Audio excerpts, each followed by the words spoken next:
कैसे हैं मेरे प्यारे भाइयों एंड बहनों। आई होप कि आप लोग अच्छे होंगे। आपकी जो स्टडी चलेगी काफ़ी बेहतरीन चलेगी। तो आज के क्लास में लेकर आए हैं क्लास 12th के बायोलॉजी के मोस्ट इंपॉर्टेंट ऑब्जेक्टिव क्वेश्चन जो आपके फाइनल बोर्ड परीक्षा के लिए काफ़ी इंपॉर्टेंट है। तो इन सारे इंपॉर्टेंट क्वेश्चन को काफ़ी अच्छे तरीके से देखने का प्रयास कीजिएगा, क्योंकि आपके फाइनल बोर्ड परीक्षा में पूछे जाने का काफ़ी ज़्यादा संभावना है। इसलिए आपको जो है सारे प्रश्न को किसी भी हाल में देखना अति आवश्यक है, ठीक है ना। और हमारे क्लास को अभी तक लाइक नहीं किया और चैनल को सब्सक्राइब नहीं किया तो फटाफट कर लीजिए। हम अपने क्वेश्चन की तरफ बढ़ते हैं और देखिए क्वेश्चन नंबर 1 क्या कर रहा है। देखिए यहाँ पर क्वेश्चन नंबर 1 है, कह रहा है देखिए यहाँ पर सीबीएसई बोर्ड और बिहार बोर्ड वाले दोनों बच्चे देखेंगे, ठीक है ना, क्योंकि दोनों के लिए अवेलेबल क्वेश्चन को सेट किया गया है, ठीक है। कह रहे निम्नलिखित में से कौन उभयलिंगी पादप नहीं है। कौन जो है उभयलिंगी पादप नहीं है, जल्दी से जो है ना 1 का ऑप्शन बतला दीजिए क्या हो जाएगा। उभयलिंगी पादप नहीं है, इसका मतलब एकलिंगी है। देखिए हम बतला रहे हैं एक सरसों, सरसों जो होता है उभयलिंगी होता है, द्विलिंगी होता है, याद रखिएगा आप, ठीक है। यहाँ मक्का भी जो होता है उभयलिंगी होता है, द्विलिंगी होता है, याद रखिएगा। गुड़हल भी जो होता है उभयलिंगी या द्विलिंगी होता है, याद रखिएगा, ठीक है ना। लेकिन पपीता जो होता है एकलिंगी होता है, एकलिंगी पादप का उदाहरण है। ऑप्शन ए वाला सही हो जाएगा, याद रखिएगा, पपाया, ठीक है ना। ऑप्शन ए वाला हो जाएगा, याद रखना है। यहाँ सीबीएसई बोर्ड वाले और बिहार बोर्ड वाले दोनों बच्चे अवेलेबल क्वेश्चन को देखेंगे, ठीक है। चलिए क्वेश्चन नंबर 2 क्या करें मेरे भाई। कह रहा है ना बिना निषेचन के पौधे का उत्पादन किसके द्वारा किया जाता है। बिना निषेचन के पौधे का उत्पादन किसके द्वारा करते हैं हम लोग, जल्दी से जो है 2 का ऑप्शन बतला दीजिए। और आपके फाइनल बोर्ड परीक्षा के लिए काफी इंपॉर्टेंट क्वेश्चन है, ठीक है ना। तो आपको इस क्वेश्चन को बतलाना अति आवश्यक है, ठीक है। तो 2 का ऑप्शन जो हो जाएगा सी हो जाएगा, क्योंकि कायिक प्रबंधन के द्वारा होता है। ऑप्शन सी वाला हम लोग टिक कर देंगे। आप लोग यहाँ पर प्रत्यारोपण मत मार दीजिएगा, नहीं तो गलत हो जाएगा, ठीक है ना। प्रत्यारोपण नहीं मारना है आपको, ठीक है। चलिए क्वेश्चन नंबर 2 की तरफ 3 की तरफ बढ़ते हैं और 3 नंबर क्वेश्चन कह रहा है ना कि ये परिवर्तन जो लार्वा को वयस्क के परिवर्तित कर देता है उसे हम लोग क्या कहते हैं। उसे हम लोग क्या कहते हैं, ये काफी इंपॉर्टेंट प्रश्न है 2025 के परीक्षा के भी। आपको पता होगा, अभी देखे होंगे हाल फिलहाल में जो मॉडल सेट बिहार बोर्ड द्वारा जारी किया गया था, कितना हार्ड क्वेश्चन पूछा गया था। तो आप लोगों टेंशन मत लीजिए, क्योंकि उतना हार्ड क्वेश्चन फिर नहीं पूछा जाएगा, ठीक है ना। उससे कुछ आसान ही क्वेश्चन पूछा जाएगा। तो आप लोग अच्छे से सारे क्वेश्चन को फोकस कीजिए, ठीक है ना, क्योंकि उसको नहीं लेना देना है, ठीक है। उसको भी याद कर लेना है, लेकिन उतना हार्ड क्वेश्चन नहीं पूछा जाएगा, ठीक है ना, क्योंकि काफी हार्ड क्वेश्चन पूछा गया था मॉडल सेट वाला में, ठीक है ना। तो उतना हार्ड नहीं पूछा जाएगा, आप लोग टेंशन मत लीजिएगा, ठीक है ना। 3 का ऑप्शन बतला दीजिए क्या कहलाता है, ठीक है ना। तो याद रखिएगा 3 का ऑप्शन सी हो जाएगा, क्या अंतर कहलाता है। ऑप्शन सी वाला हम लोग टिक कर देंगे, क्योंकि देखिए मॉडल सेट वाला में जो है काफी हार्ड जारी कर दिया गया था। मान लीजिए कि हल्का अगर जारी कर देगा तो बच्चे जानेगा क्या अरे इतना आसान पूछेगा, हम क्या क्या तैयारी करें, ठीक है ना। इसलिए थोड़ा थोड़ा सारे चीज में हार्ड किया है, ठीक है ना। इसलिए आपको जो है टेंशन नहीं लेना है, निफिक्र पढ़ना है आपको, ठीक है ना। चलिए 4 नंबर क्वेश्चन करेंगे निम्नलिखित में से किसमें बाह्य निषेचन होता है। किसमें जो होता है बाह्य निषेचन होता है। तो देखिए हिरन में आंतरिक निषेचन होता है, मनुष्य में जो है आंतरिक निषेचन होता है, घोंघा में भी आंतरिक निषेचन होता है, लेकिन मेढक में जो होता है बाह्य निषेचन होता है। ऑप्शन ए वाला सही हो जाएगा। 4 का ऑप्शन ए हम लोग टिक कर देंगे, ठीक है। चलिए 5 नंबर क्वेश्चन कर रहे हैं मेरे भाई के मनुष्य में युग्मकों की मनुष्य के युग्मकों में गुणसूत्रों की संख्या जो होती है वो कितना होती है कहा जा रहा है, कितना होती है। देखिए सूत्रों के गुणसूत्रों की संख्या पूछा जा रहा है, ठीक है ना। तो यहाँ पर 46 मारिएगा, ठीक है ना। जोड़ा जब पूछेगा तो 23 जोड़ा मारिएगा, लेकिन यहाँ गुणसूत्रों की संख्या पूछा जा रहा है तो आप लोग 46 मार दीजिएगा, ठीक है ना। आप लोग इसको थोड़ी सी क्या करते हैं, कंफ्यूजन में रह जाते हैं। कोई 23 मार देता है कि कोई 46 मार देता है, आपको 46 मारना है, ठीक है ना। हमारे यथी अंदाज से पूरा 46 मारना है 5 का आंसर, ठीक है। चलिए क्वेश्चन नंबर 6 क्या करे कह रहा है ना 6 नंबर क्वेश्चन करेगा मुकुलन द्वारा जनन इनमें से होता है। मुकुलन द्वारा जनन जो होता है किसमें होता है। तो देखिए हमने काफी बार बतलाया कि मुकुलन द्वारा जनन जो हो जाएगा ईस्ट में हो जाएगा, हाइड्रा में हो जाएगा, ठीक है ना। तो ऑप्शन जो हो जाएगा ये वाला सही हो जाएगा। याद रखिएगा सारा प्रश्न जो है ना 2025 के परीक्षा के भी उससे इंपॉर्टेंट है। तो इस इंपॉर्टेंट प्रश्न को काफी अच्छे तरीका से देखने का आप लोग प्रयास कीजिएगा। मान लीजिए कोई क्वेश्चन पूछ दिया, अगर वही क्वेश्चन छोड़ दे रहे हैं यहाँ पर, अगर वहां पूछ दिया तो आप लोग भी वहां छोड़ेंगे, नहीं छोड़ेंगे तो वहां गलत करेंगे। तो आपको गलत नहीं करना है, ठीक है ना। सही करके आना हो, वहां कम से कम 70 में 35 मार कर किसी भी हाल में आपको आना है, ठीक है ना। चलिए क्वेश्चन नंबर 7 क्या करें, इनमें से कौन सा फल कुट फल का है। कौन सा जो फल है कुट फल का उदाहरण है। याद रखिएगा 7 का ऑप्शन जो हो जाएगा डी हो जाएगा, क्योंकि सेब जो होता है कुट फल का उदाहरण होता है, ठीक है। चलिए क्वेश्चन नंबर 8 क्या करें मेरे भाई। देखिए यहाँ पर कह रहा है ना भ्रूण कोश की सेंट्रल कोशिकाएं होती है, काफी इंपॉर्टेंट प्रश्न है ये, क्योंकि 2024 में पूछा भी जा चुका है, ठीक है ना। कि भ्रूण कोश की सेंट्रल कोशिकाएं जो होती है कैसी होती है। तो द्वितीय केंद्रक होती है, सेकेंडरी न्यूक्लियस होती है। ऑप्शन जो हो जाएगा बी हो जाएगा, ठीक है। चलिए 9 नंबर क्वेश्चन क्या करे मेरे भाई, करे कि प्राग भीति होती है, प्राग भीति जो होती है कैसी होती है, ठीक है ना, वही पूछा जा रहा है। प्राग भीति कैसी होती है, द्विस्तरीय होती है, याद रखिएगा, ठीक है। ऑप्शन बी वाला सही कर देंगे। यहाँ पर अपना सीबीएसई बोर्ड वाले देख लेंगे, ठीक है ना, सीबीएसई बोर्ड वाले देख लेंगे क्योंकि दोनों के लिए अवेलेबल क्वेश्चन को सेट किया गया है, ठीक है। चलिए क्वेश्चन नंबर 10 क्या करें भाई, कह रहा है ना, किसने सिद्ध किया कि कोशिका टोपीपोटेंट होती है, टोपीपोटेंट होती है, किसने सिद्ध किया था? तो याद रखिएगा 10 का ऑप्शन डी हो जाएगा, याद रखना है, ठीक है ना। स्टीवार्ड ने किया था, ऑप्शन डी वाला सही हो जाएगा। देखिए काफी अच्छे से क्वेश्चन सेट किया गया है, पूरा बुक से निचोड़ प्रश्न है, याद रखिएगा, पूरा गेस किया हुआ प्रश्न है, तो आपको भूलना नहीं है। एक बार सारे बच्चे क्लास को लाइक कर लेंगे, सारे बच्चे क्लास को लाइक करेंगे और चैनल को सब्सक्राइब करेंगे, ठीक है ना। क्योंकि क्लास को लाइक नहीं करें और चैनल को सब्सक्राइब नहीं करें आप लोग, ठीक है। चलिए क्वेश्चन नंबर 11 क्या करें, गेहूं में परागण किसके द्वारा होता है? हमने बोला था कि गेहूं आ जाएगा, गेहूं आ जाएगा तो याद रखिएगा उसमें कीट परागण हो जाएगा, ऑप्शन बी वाला हो जाएगा। और देखिए यहाँ एक कमल जो होता है, काफी बच्चे का कंफ्यूजन वाला सवाल हो गया है, ठीक है ना, कमल। तो देखिए भैया कमल आ जाए ना, उसमें आप लोग जल परागण मत मारिएगा, कहिएगा कि वो जल में खिलता है तो जल परागण हो जाएगा, नहीं, उसमें जो होता है कीट परागण होता है, ठीक है ना, वो अपवाद में डाल सकते हैं उसे, ठीक है ना। तो कमल का जो होता है, कमल में कीट परागण होता है, जल परागण आपको नहीं मारना है, नहीं तो गलत हो जाएगा। तो यहाँ हमने बतला दिया क्योंकि यहाँ काफी बच्चे का डाउट था, ठीक है ना, तो इसमें भी कीट परागण होता है, याद रखिएगा, जल में रहते हुए कीट परागण करता है, ठीक है। चलिए क्वेश्चन नंबर 12 क्या करें, एक प्रारूपी आवृत बीजी भ्रूण कोष प्राय है, प्राय क्या है, जल्दी से जो है ना 12 का ऑप्शन बतला दीजिए क्या हो जाएगा, 7 कोशिकीय है, ऑप्शन जो हो जाएगा डी हो जाएगा, ठीक है। चलिए 13 नंबर क्वेश्चन क्या करें कि निम्नलिखित में से कौन भारी मात्रा में प्रोजेस्टेरॉन स्रावित करता है? प्रोजेस्टेरॉन कौन जो होता है भारी मात्रा में स्रावित कर देता है? तो याद रखिएगा पिटपिंड, ठीक है ना, कॉर्पस ल्यूटियम जिसे कहते हैं, याद रखिएगा। इंग्लिश में देखिए यहाँ पर दिया है कॉर्पस ल्यूटियम, याद रखिएगा, ऑप्शन सी वाला सही हो जाएगा। याद रखना है सारा प्रश्न जो है निचोड़ प्रश्न है और पूरा बुक से पूरा निचोड़ प्रश्न है, ठीक है ना, तो आपको जो है एक भी क्वेश्चन को नजरअंदाज नहीं करना है। चलिए क्वेश्चन नंबर 14 करें कि कोशिकीय अवस्था में भ्रूण क्या कहलाता है? कोशिकीय अवस्था में भ्रूण जो होता है क्या कहलाता है? हमने काफी बार क्वेश्चन को समझाया भी, रिपीट करवाया भी, मरूला कहलाता है मेरे भाई, क्योंकि ये 2023 वाला में पूछा जा चुका है, ठीक है ना। अगर आपके भाई बहन दिए होंगे तो वहां पर देखेंगे तो अवेलेबल आपको ये क्वेश्चन मिल जाएगा, ठीक है। चलिए 15 नंबर क्वेश्चन कर रहा है ना, सटोलिये को शिकायत सहायक होती है, सटोलिये को शिकायत जो सहायक होती है किसके सहायक होती है, ठीक है ना, सटोलिये को शिकायत जो सहायक होती है किसके सहायक होती है, जल्दी से जो है 15 का ऑप्शन बतला दीजिए क्या हो जाएगा। तो शुक्राणुओं के परिपक्व में से क्या होती है, सहायक होती है, ऑप्शन सी वाला सही हो जाएगा। चलिए क्वेश्चन नंबर 16 का करें, जिब्रेलिन है, जिब्रेलिन क्या है मेरे भाई? जिब्रेलिन एक प्रकार का हार्मोन है, हमने 10 क्लास से ये क्वेश्चन को पढ़ते आ रहे हैं, 10 क्लास से ही पढ़ते आ रहे हैं, क्या ना, याद रखिएगा। चलिए क्वेश्चन नंबर 17 का करें, स्त्रियों में रजोनिवृत्ति की उम्र होती है, कितनी वर्ष की होती है? रजोनिवृत्ति कह रहा है, ठीक है ना, याद रखिएगा, रजोनिवृत्ति की उम्र जो होती है कितनी दिन के लिए होती है? तो याद रखना है 50 वर्ष तक हो सकता है, अब इसके बाद नहीं हो सकता है, ऑप्शन सी वाला सही हो जाएगा, ठीक है।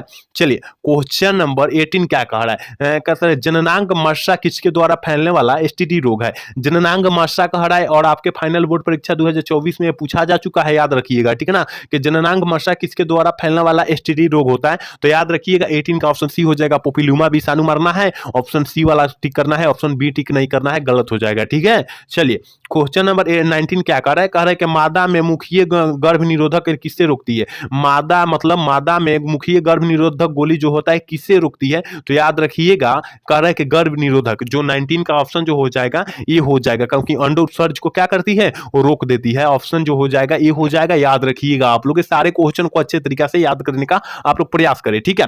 चलिए क्वेश्चन नंबर 20 क्या करें, प्रथम मानव जनसंख्या विस्फोट का कारण हुआ, प्रथम जो हुआ था मानव जनसंख्या विस्फोट का कारण जो हुआ था वो क्या हुआ था, ठीक है ना। तो 20 का ऑप्शन ये हो जाएगा, क्योंकि कृषि में काफी अभाव आ चुकी थी, ठीक है ना, कृषि में काफी ज्यादा अभाव आ चुकी थी, इसलिए विस्फोट हुआ, ठीक है ना। चलिए क्वेश्चन नंबर 21 क्या करें मेरे भाई, मानव जनसंख्या वृद्धि है, मानव जनसंख्या वृद्धि जो है क्या है? याद रखिएगा 21 का ऑप्शन डी हो जाएगा, इनमें से कोई नहीं, ठीक है ना, इनमें से कोई नहीं, ऑप्शन डी वाला टिक कर देंगे 21 का, ठीक है ना। चलिए क्वेश्चन नंबर 22 क्या करें, मेंडल ने कितने लक्षणों का अध्ययन किया था? ये काफी इंपोर्टेंट है 2025 के लिए, ठीक है ना, कि मेंडल ने कितने लक्षणों का अध्ययन किया था? तो याद रखिएगा 7 लक्षणों का, याद रखिएगा। और ये भी याद रखिएगा मेंडल ने गार्डन मटर का पौधा चुना था, ठीक है ना, ये भी याद रखिएगा आप लोग, ठीक है। चलिए क्वेश्चन नंबर 23 क्या कर, पृथक्करण के सिद्धांत को और क्या कहते हैं? हम लोग पृथक्करण के सिद्धांत को और किस नाम से जानते हैं? और ये 2023 में प्रश्न पूछा गया है। ये 2000 आपके फाइनल बोर्ड परीक्षा में पूछा गया है 2023 वाला में, ठीक है ना। तो आप लोग अच्छे तरीका से इस क्वेश्चन को याद रखिएगा। तो हम लोग क्या कहते हैं और इसका दूसरा नाम क्या होता है, युग्मकों की शुद्धता का नियम होता है। ऑप्शन सी वाला सही हो जाएगा, ठीक है। चलिए 24 नंबर क्वेश्चन क्या कर रहा है कि मेंडल का द्वितीय नियम है। मेंडल का द्वितीय नियम जो होता है किसके नियम पर लागू होता है, तो याद रखिएगा क्या कर रहा है, मेंडल का रहा है, ठीक है ना। तो मेंडल के लिए मार दीजिएगा स्वतंत्र अपव्यूह का नियम मार दीजिएगा, ऑप्शन डी वाला सही कर लीजिएगा आप लोग, ठीक है। चलिए 25 नंबर क्वेश्चन का डाउन सिंड्रोम है एक। डाउन सिंड्रोम जो होता है वो क्या होता है, तो याद रखिएगा डाउन सिंड्रोम जो होता है एक जो होता है मेरा भाई 25 का ऑप्शन जो हो जाएगा बी हो जाएगा, क्योंकि गुणसूत्रीय व्यार्थी होता है, ऑप्शन बी वाला सही हो जाएगा। और देखिए डाउन सिंड्रोम की संख्या जो होती है 47 होती है, टर्नल का जो होता है 45 होता है। याद रखिएगा संख्या जो होता है टर्नल का 45 और डाउन का 47। डाउन कह देगा तो ज्यादा होगा और टर्नल कह देगा तो कम होगा, याद रखिएगा, ठीक है। चलिए क्वेश्चन नंबर 26 क्या करें, मानव रुधिर एबी वर्ग में है डेडेस क्या है, जल्दी से जो है ना 26 का ऑप्शन बतला दीजिए मेरे भाई क्या हो जाएगा। तो देखिए एंटीबॉडीज उपस्थित होते हैं, ठीक है, ऑप्शन बी वाला सही हो जाएगा। मानव रुधिर में एबी वर्ग में एंटीबॉडीज उपस्थित होते हैं, ठीक है ना। तो 26 का ऑप्शन बी हम लोग टिक कर देंगे। 27 नंबर क्वेश्चन मेरे भाई कह रहा है कि मनुष्य मतलब मनुष्य में क्या कर रहा है, मनुष्य में जो है पुरुष का बात किया जा रहा है और इसका गुणसूत्र पूछा जा रहा है। तो 44 प्लस एक्स वाई जो हो जाएगा पुरुष में होता है, और 44 प्लस एक्स जो होता है ये जो होता है स्त्री में होता है, लेकिन यहाँ पुरुष की बात किया गया, ऑप्शन बी वाला सही करेंगे, लेकिन यहाँ स्त्री की बात करता है तो ऑप्शन ए मार देते हैं, ठीक है। तो आप लोग याद रखिएगा दोनों। 28 नंबर क्वेश्चन कर रहे हैं कि यूरेसील किससे संबंधित है। यूरेसील जो होता है किससे संबंधित होता है, जल्दी से जो है 28 का ऑप्शन बतला दीजिए क्या हो जाएगा।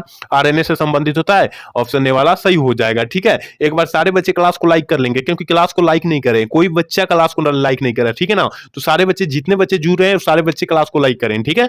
चलिए 29 नंबर क्वेश्चन क्या करें कि आनुवंशिक कूट में कूट के लिए कितने शब्द होते हैं, कितने शब्द होते हैं, जल्दी से जो है ना 29 का ऑप्शन बतला दीजिए क्या हो जाएगा। तो याद रखिएगा कितने कूट शब्द होते हैं, 3 होते हैं, ठीक है ना। ऑप्शन जो हो जाएगा सी हो जाएगा, लेकिन कूटों की संख्या जब पूछता तब 64 मारते, ठीक है ना। तो आप लोग याद रखिएगा ये भी।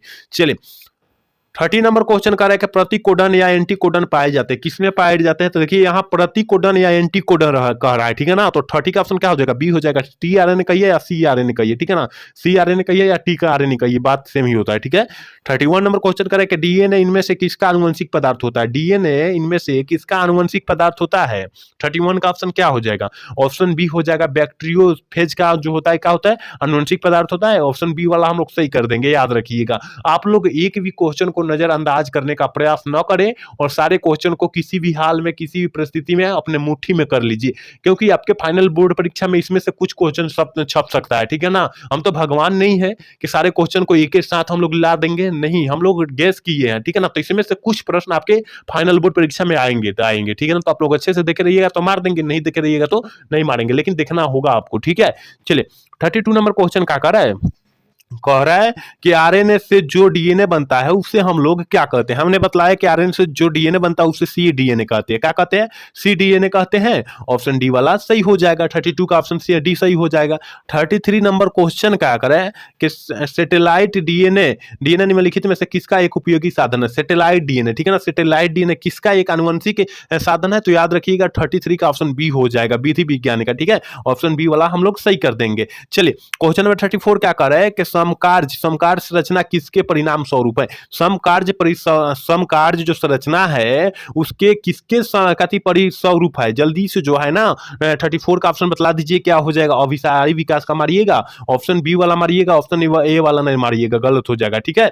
चलिए क्वेश्चन नंबर 35 क्या करें कि जावा कॉपी मानव की कपाल क्षमता कितनी होती है, और 2025 के लिए एक वेरी वेरी इंपॉर्टेंट क्वेश्चन है, तो इस पर काफी फोकस करने की जरूरत है, ठीक है ना। तो कपाल क्षमता पूछा जा रहा है मेरे भाई, तो याद रखिएगा 900 सीसी, ठीक है ना, ऑप्शन ए वाला सही हो जाएगा, याद रखना है आपको। चलिए 36 नंबर क्वेश्चन का प्रथम स्तनधारी किस युग में के दिखाई देता है, किस युग में दिखाई दिया है, प्रथम स्तनधारी जो होता है किस युग में दिखाई दिया है, तो याद रखिएगा प्रथम स्तनधारी का रहा है ना, तो आंख मूंद कर हम लोग वी मार देंगे, कैसे त्रिएसिक में किया है, ऑप्शन बी वाला हो जाएगा, ठीक है। 37 नंबर क्वेश्चन क्या करें कि ट्रिटिकम एस्टिवम क्या है? एस्टिवम क्या है? जल्दी से जो है ना 37 का ऑप्शन बतला दीजिए क्या हो जाएगा? तो ऑप्शन सी हो जाएगा, हेप्साप्लोइड है। ऑप्शन सी वाला हम लोग टिक कर देंगे, याद रखिएगा, ठीक है ना। चलिए क्वेश्चन नंबर 38 क्या कर रहे हैं मेरे भाई? कह रहा है ना इनमें से कौन सा रक्त समूह सार्वभौमिक रक्तदाता है? मतलब कहने का मतलब है इसमें से कौन सा रक्त समूह जो है सब किसी को दान कर सकता है अपना रक्त, ठीक है ना। तो अपना रक्त दान कर सकता है वो ग्रुप ओ जो होता है ना, ये वो जो होता है सब किसी को अपना रक्त दे सकता है, याद रखिएगा। ये बहुत अच्छे और ग्रुप है, ठीक है। किसी भी आदमी कोई भी व्यक्ति को चढ़ा सकते हैं ग्रुप ओ, ठीक है। तो आप लोग याद रख ले रहिएगा इसको, ठीक है। चलिए क्वेश्चन नंबर 39 क्या कह रहा है? कह रहा है कि कई लक्षणों को प्रभावित करने वाला जीन कहलाता है। कई लक्षणों को प्रभावित करने वाला जीन जो होता है वो क्या कहलाता है? 39 का ऑप्शन बी हो जाएगा, याद रखिएगा, ठीक है ना। प्लियोट्रोपी कहलाता है, ऑप्शन जो हो जाएगा बी हो जाएगा, ठीक है। चलिए क्वेश्चन नंबर 40 क्या कह रहा है कि सैटेलाइट डीएनए का उपयोग साधन है। सैटेलाइट डीएनए का एक उपयोग साधन क्या है? जल्दी से जो है 40 का ऑप्शन बतला दीजिए क्या हो जाएगा? फोरेसिस विज्ञान है, ऑप्शन सी वाला सही कर देंगे 40 का, ठीक है। चलिए 41 नंबर क्वेश्चन क्या करें मेरे भाई? कह रहा है कि the origin of a species पुस्तक किसने लिखी है? काफी इंपोर्टेंट है 2025 के लिए।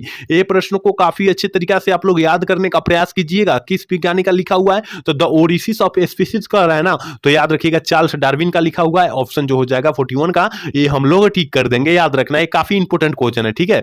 चलिए क्वेश्चन नंबर 42 का आकार है मेरे भाई, देखिए यहां पर कह रहा है ना, कह रहा है कि जीवन की रासायनिक उत्पत्ति का सिद्धांत किसके द्वारा लाया गया था? जीवन की रासायनिक उत्पत्ति का सिद्धांत पूछा जा रहा है, किसके द्वारा लाया गया था? तो याद रखिएगा 42 का ऑप्शन बी हो जाएगा, ऑपरेंस एवं हाल्डेन, ठीक है, ऑप्शन बी वाला हो जाएगा, ठीक है। चलिए 43 नंबर क्वेश्चन कराए, क्रमिक विकास में योगदान है। क्रमिक विकास में किसका योगदान है? जल्दी से जो है 43 का ऑप्शन बतला दीजिए क्या हो जाएगा? तो पर परागण का क्या है? विकास है, ऑप्शन बी वाला सही हो जाएगा। 43 का ऑप्शन जो हो जाएगा बी हो जाएगा। आप लोग भूलिएगा ना और सारे क्वेश्चन को अच्छे तरीके से याद रखने का प्रयास कीजिएगा, ठीक है। चलिए 44 नंबर क्वेश्चन क्या करें मेरे भाई? करें निम्नलिखित में से किसकी प्रचुरता कोलोस्ट्रम में होती है? किसकी होती है? जल्दी से जो है ना 44 का ऑप्शन बतला दीजिए, क्योंकि ये 2023 में पूछा जा चुका है, आपके फाइनल बोर्ड परीक्षा में पूछा जा चुका है 2023 में, ठीक है ना। तो याद रखिएगा IgA, ठीक है ना, ऑप्शन जो हो जाएगा ये हो जाएगा, ठीक है। चले क्वेश्चन नंबर 45 क्या कह रहा है कि बूंद संक्रमण क्या है? बूंद संक्रमण क्या है मेरे भाई? जल्दी से जो है ना, जल्दी से जो है बतला दीजिए। 45 का ऑप्शन बतला दीजिए कि बूंद संक्रमण जो है क्या है? तो हमने बतलाया था मेरे भाई कि एक प्रकार का नियोमिया है, ऑप्शन डी वाला सही हो जाएगा। 45 का ऑप्शन डी वाला सही हो जाएगा। अच्छे से आप लोग देखकर और तब टिक करना है आपको वहां पर, ठीक है ना। चलिए क्वेश्चन नंबर 46 क्या करें कि फाइलेरिया रोग का वाहक होता है। मतलब कहने का मतलब फाइलेरिया रोग जो होता है कैसा उसका वाहन होता है शरीर में, कैसा उसका वाहन हो जाता है? तो याद रखिएगा किस मच्छर को काटने से हो जाता है वाहन आपके शरीर में, ठीक है ना। तो 46 का ऑप्शन जो हो जाएगा डी हो जाएगा। मादा एनोफिलिक नामक मच्छर को जो है काटने से क्या होता है आपके अंदर, चाहे हमारे अंदर क्या होता है, फाइलेरिया रोग पैदा हो जाते हैं, जिसे हम लोग हाथी पांव रोग कहते हैं, फूल जाता है गोड़, उससे हम लोग कहते हैं, ठीक है। तो आप लोग अच्छे से इसको याद रखिएगा क्योंकि आपके फाइनल बोर्ड परीक्षा के लिए ये काफी इंपोर्टेंट है। चलिए 47 नंबर क्वेश्चन करें कि इनमें से कौन सी बीमारी प्रचुर कह रहा है कि प्रचुर का द्वारा उत्पन्न होता है? कौन सा बीमारी जो होता है इसके द्वारा उत्पन्न होता है? 47 का ऑप्शन क्या हो जाएगा? तो एक प्रकार का हैजा जो है ना, हैजा जो है इसके कारण से उत्पन्न होता है, याद रखिएगा। 47 का ऑप्शन हम लोग वी टिक कर देंगे मेरे भाई, ठीक है। चलिए 48 नंबर क्वेश्चन कर रहा है कि विषाणु का अध्ययन किस शाखा में किया जाता है मेरे भाई? जल्दी से जो है ना 48 का ऑप्शन बतला दीजिए कि विषाणु का अध्ययन जो होता है किस शाखा में हम लोग करते हैं, क्योंकि हमने काफी बार क्वेश्चन आपको बतला दिए हैं, रिपीट करवा दिए हैं, तो आप लोग इसको आंसर बतलाना आपको बनता है, ठीक है ना। तो याद रखिएगा किस शाखा में बनता है, तो याद बायोलोजी के, ठीक है ना, ऑप्शन जो हो जाएगा बी हो जाएगा, ठीक है, याद रखिएगा ये। चलिए 49 नंबर क्वेश्चन कह रहा है ना कि क्षय रोग का संक्रमण मुख्यतः किसके द्वारा होता है? क्षय रोग का संक्रमण जो होता है किसके द्वारा पूछा जा रहा है, होता है, ठीक है ना। तो याद रखिएगा 49 का ऑप्शन हम लोग टिक कर देंगे ए, क्योंकि हवा के द्वारा क्षय रोग होता है, क्योंकि एक दूसरे के संपर्क में आ जाता है हवा और उसके संपर्क में क्षय रोग हो जाता है, याद रखिएगा। और आज के क्लास के लास्ट क्वेश्चन यानी 50 नंबर यानी 15 नंबर क्वेश्चन है, कह रहा है कि अत्यधिक मात्रा में एल्कोहल के सेवन से कौन सा अंग जो होता है सर्वाधिक क्या होता है प्रभावित होता है, सर्वाधिक प्रभावित होता है कहने का मतलब है अत्यधिक आप लोग दारू पीजिएगा, यानी हम लोग भोजपुरी में क्या कहते हैं दारू कहते हैं, यूपी बिहार वाले दारू कहते हैं। तो दारू यानी से दारू पीने से कौन सा जो हमारे शरीर का अंग जो है सबसे अधिक प्रभावित हो जाएगा, मतलब खराब हो जाएगा कहने का मतलब है। जो यकृत होता है ना, यकृत जो होता है खराब हो जाता है, यकृत मतलब किडनी, और किडनी जो होता है क्या होता है खराब हो जाता है। ऑप्शन जो हो जाएगा क्या हो जाएगा, बी वाला सही हो जाएगा, क्योंकि अत्यधिक एल्कोहल पिएगा एक किडनी को आपको गला दिया जाएगा, तो ये गला देगा तो आप लोग क्या हो जाएगा साफ साफ हो जाइएगा दुनिया से, ठीक है ना। तो आपको पीना नहीं है, किसी भी व्यक्ति को पीना नहीं है, ठीक है ना। तो यहाँ हम लोग 50 क्वेश्चन बतलाए हैं, काफी इंपॉर्टेंट था, पूरा बुक से निचोड़ प्रश्न था, ठीक है ना। तो आप लोग अच्छे तरीका से देखो होंगे तो काफी अच्छे तरीका से शानदार तरीका से समझ में आया होगा, ठीक है ना। तो आप लोगों को पढ़ना अति आवश्यक है मेरे भाई, क्योंकि आपके पास टाइमिंग बस अब जो है रह गया है 40 दिन ही रह गया है, 40 दिन ही रह गया है। तो 40 दिन में काफी बेहतरीन मेहनत कीजिए और रिजल्ट का बरसात कर दीजिए, ठीक है ना। जिसका मेन में बायोलॉजी है अच्छे तरीका से आप लोग देखिएगा, अच्छे तरीका से आप लोग पढ़ने का प्रयास कीजिएगा, ठीक है ना। तो आज का क्लास कैसा लगा, अगर अच्छा लगा होगा तो चैनल को सब्सक्राइब और लाइक करना ना तो भूलिएगा। जय हिंद जय भारत।